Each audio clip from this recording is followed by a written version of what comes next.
On the afternoon of January 9, 2021, 56 passengers and 6 crew boarded a Boeing 737 operated by Sriwijaya Air at Jakarta in Indonesia.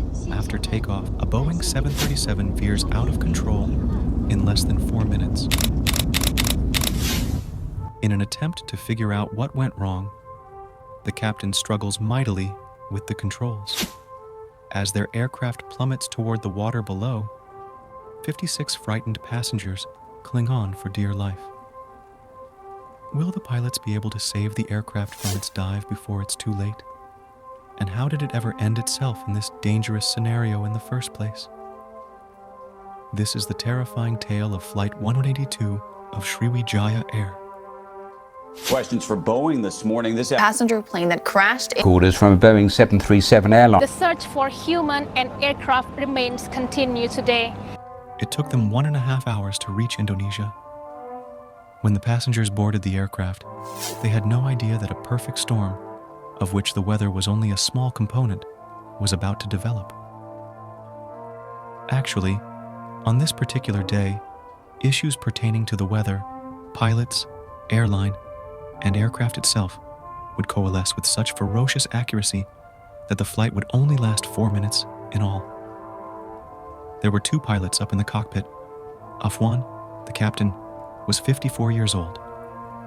During his career, he accumulated about 18,000 flying hours, of which 9,000 were spent on the 737, giving him a wealth of experience. But as we'll see, experience by itself isn't a good measure of skill. Diego Mamahit, a 34-year-old first officer, was seated to his right. With the exception of his initial training, he had logged 5,000 hours of flight time, nearly all of which were on the 737.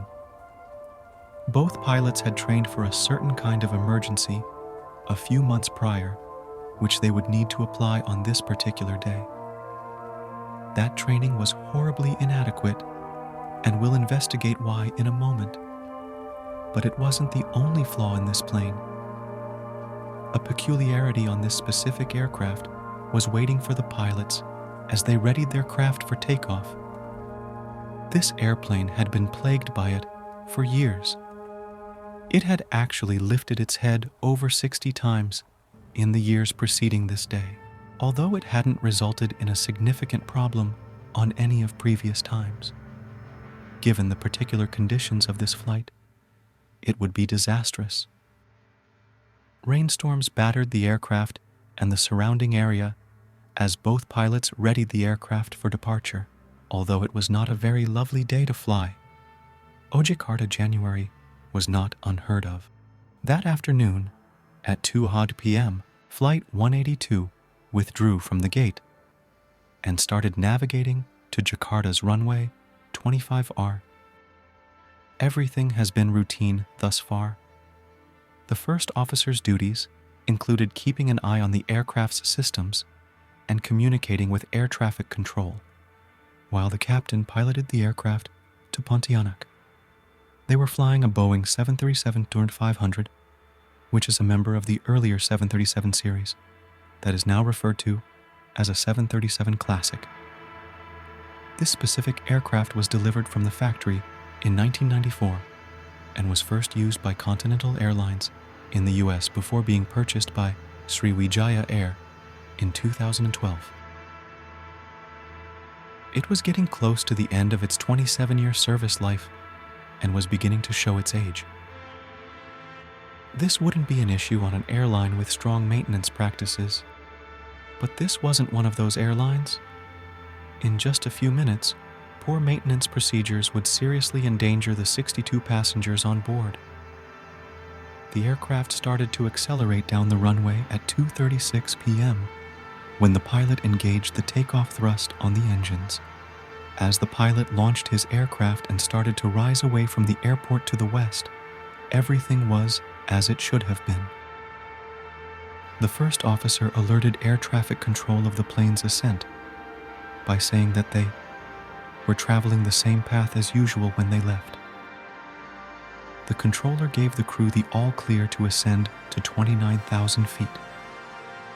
the pilots were relieved to receive an unrestricted clearance to 29,000 feet, as the initial climb out typically a hectic part of flight. This would considerably alleviate their effort. The captain engaged the autopilot and auto throttle as the aircraft surpassed an altitude of 18,000 feet. The autopilot was now operating the airplane exclusively. It is not a clever device, though, in contrast to how the autopilot is commonly understood. There are several Januaries with varying degrees of complexity. Pilots progress through these tiers in accordance with the demands of the flight at any given moment. However, the pilots themselves must program each of these levels, and crucially, they must all require the pilots to maintain visual awareness of the flight route. The autopilot performs the most fundamental task of a third pilot by piloting the aircraft in this manner. As it does this, one pilot, the captain in this instance, should be keeping an eye on the autopilot, and the other pilot, the first officer in this instance, should be keeping an eye on the captain. Autopilots are meant to put pilots in a supervisory position rather than take them out of the loop. We're going to witness what occurs when pilots disregard their supervisory responsibilities. The pilots completely depended on their equipment to inform them where they were in space as the jet descended into the clouds. On this flight, one important instrument that would be extremely important was the Electronic Attitude Direction Indicator, or EADI. It provides the pilots with the plane's position in relation to the horizon, that is, whether the plane is turning left or right, or whether the nose is pointed up or down. The pilots detected some rough weather on their weather radar as they turned northeast on their departure route. They set the autopilot to heading choose mode and steered the aircraft away from the storm. Additionally, they switched on the autopilot's vertical speed mode, which let them set a desired rate of ascent in feet per minute for the device to follow. Lastly, they turned on the autothrottle's MCP speed mode, which gave them the ability to choose the desired airspeed for the aircraft. Just now, a significant event occurred.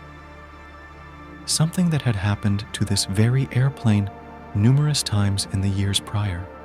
The jet wasn't being instructed to accelerate or climb very quickly by the pilots, and because of this, the autothrottle started to draw back on the throttle levers because it didn't need to demand as much power from the engines. But the lever on the right side became jammed. It had been jamming for years under identical conditions, on and off. The airline has handled this on approximately half of these instances by having its engineers merely clean the autothrottle system's electrical contacts. Previously, they had swapped out ostensibly defective parts. However, the issue had not been resolved by either of these fixes. On other flights, this had not resulted in any major problems, but this time would be different. The plane's autothrottle kept retracting the thrust levers as it approached its desired airspeed. However, the right engine continued to run at full power since the right lever was physically jammed.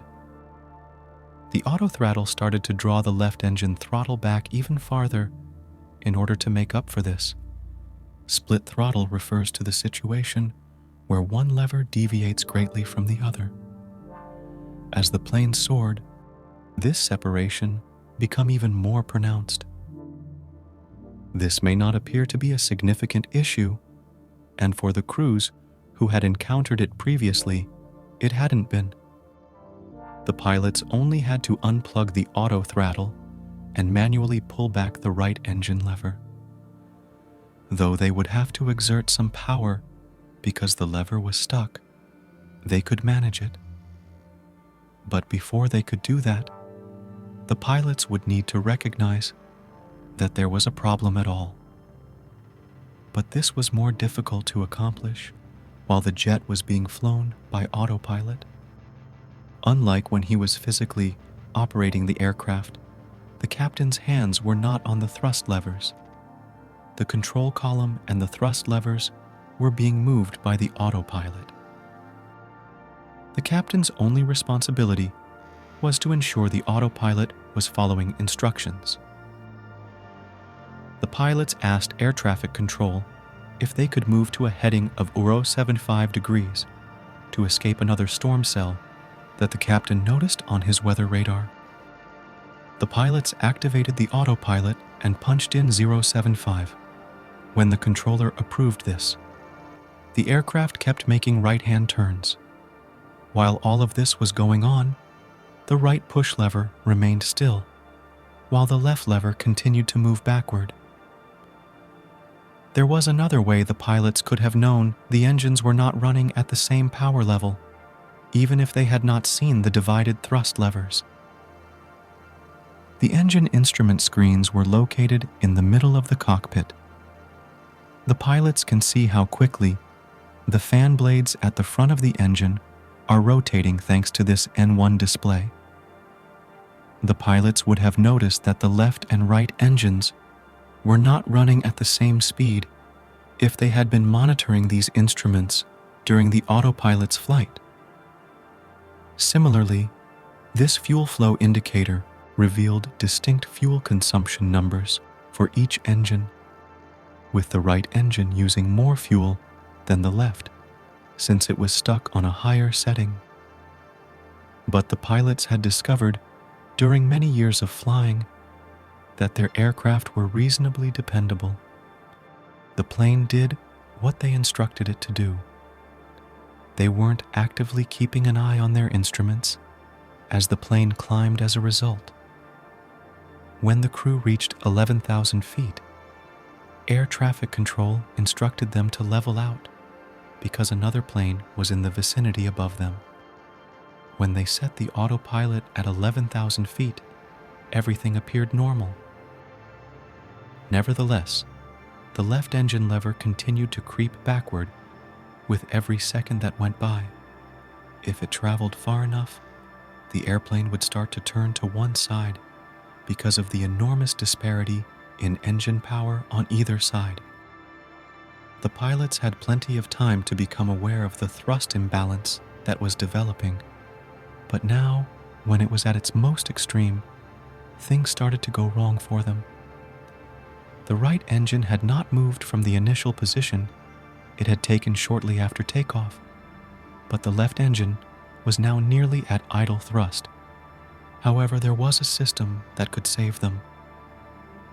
The cruise thrust split monitor system was installed in the aircraft in the late 90s. It unplugged the auto throttle and recorded each thrust lever's location when they became too far apart. This is the warning sound that occurs when the auto throttle disconnects. The concept is that when the pilots grasp the throttles, they will notice the difference between the two levers, alerting them to the auto throttle being disengaged. Nevertheless, this did not occur on Flight 182. Even if the thrust levers were set to radically different power levels, the auto throttle continued to operate. As it happened, the cruise thrust split monitor system needed several pieces of data to shut down in the event of split throttles. Among them is the requirement that the spoilers on one of the wings deflect a specific amount in addition to their typical location. This is due to the fact that an airplane attempting to compensate for the roll motion brought on by the asymmetric propulsion could only produce such a deflection. Stated otherwise, the aircraft will tip over onto one side when the two engines are operating at different thrust settings. To compensate, the pilot or the autopilot will turn the control column in the opposite direction, raising the spoilers on one wing. The auto throttle is disconnected by this lifting of the spoilers. Given that the right wing spoilers had extended well beyond the 2.5 degree deflection point, which is meant to disconnect the auto throttle. This is exactly what ought to have happened on this flight. However, this aircraft's failure to register a spoiler deflection value high enough to deactivate the auto throttle was caused by a malfunctioning spoiler position sensor or a misrigged actuator. In essence, the spoiler was set so high that the computer failed to detect it. Simply put, the sensor was giving the cruci-thrust split monitor inaccurately low readings. As a result, the autothrottle continued to stay linked and cut the left engine's power.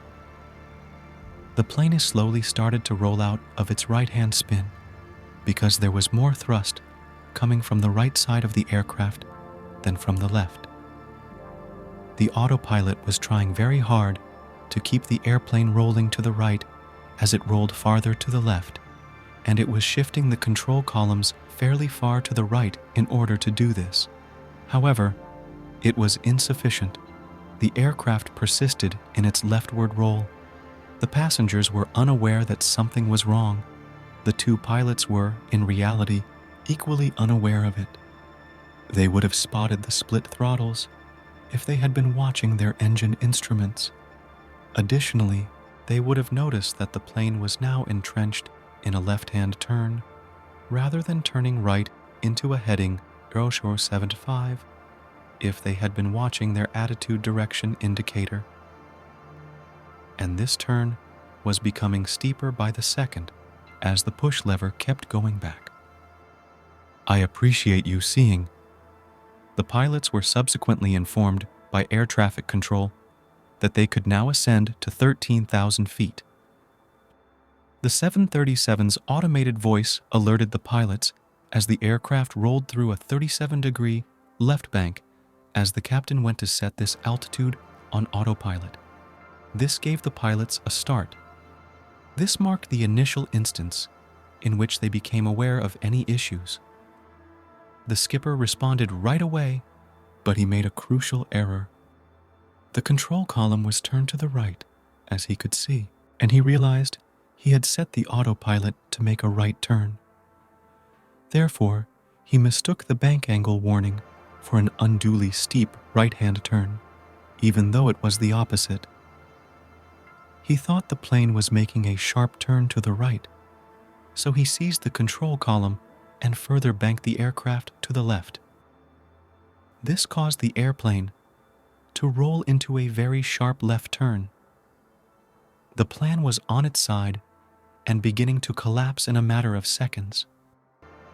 With the auto throttle deactivated, and the pilot started to struggle with his plane as it took a scary dive. Now that every second mattered, the pilots were in a life or death situation. They'd been trained months earlier to deal with just this kind of event. This type of training is called upset recovery, and it has been required in Indonesia since 2017. However, as we shall soon see, the pilots' training was dreadfully insufficient, and they were totally out of their element now, miles over the Java Sea in a nosedive. The aircraft kept speeding up as it swooped toward the sea. The jet was traveling faster than it was intended to when the overspeed alarm began to sound, alerting the pilot to the possibility that the force of the air could tear it apart. The jet was twisting and turning toward the water, throwing everyone on board around in their seats due to shifting G-forces. By yelling, "Captain, Captain, upset, upset," the first officer attempted to get the captain to think back on the training he had completed. However, it was ineffective. The skipper was still shocked at how rapidly things had spiraled out of control. The electronic artificial direction indicator, EADIO, stood in front of him as the one tool that could save their lives.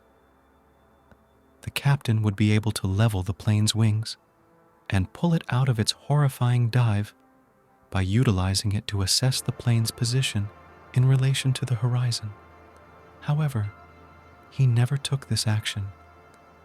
The captain didn't even realize that the throttles were separated for a full 10 seconds.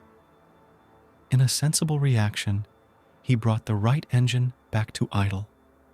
However, it was already too late at this point. 4 minutes after departure, at 20 minutes to 3, Flight 182 crashed into the Java Sea.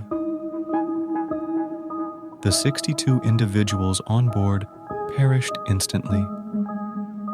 Following the crash, a search and rescue mission was initiated, and a few days later, the flight data recorder and cockpit voice recorder were discovered. Indonesia's National Transportation Safety Committee started to release safety recommendations meant to stop the recurrence of this kind of tragedy, as their contents started to depict the sequence of events that preceded the crash. Among these was a suggestion to the Director General of Civil Aviation in Indonesia to create regulations for airlines regarding the training of pilots in upset recovery. Although this training has been required since 2017, Indonesian authorities have not established any national standards for it or provided a detailed description of what it should include. This meant that the airlines could create this training program pretty much any way they wanted, which resulted in the pilots receiving inadequate instruction. To ensure that major issues like this don't go unaddressed for protracted periods of time, the NTSC also advised Sriwijaya Air to treat recurring failures, like as those that happened in the right-hand throttle lever, in a more methodical manner. The airline sent out a letter to its pilots just 11 days after the incident, asking them to constantly monitor the position, attitude, and position of the thrust lever on the aircraft. The Flight 182 disaster serves as a reminder of how many different factors need to go wrong on multiple levels for a plane to crash. However, it also emphasizes how intertwined those various levels are, emphasizing how crucial it is that complacency never creeps in at any level. In addition to the requirement that aircraft be properly maintained, aviation authorities have given airlines strong, unambiguous instructions. Additionally, airlines have given their pilots excellent training, which they must adhere to. On that very day, in January 2021, a number of mistakes coincidentally came together to cause Flight 182 to crash. It is our hope that the safety suggestions made by the NTSC will ensure that accidents of this nature never occur again.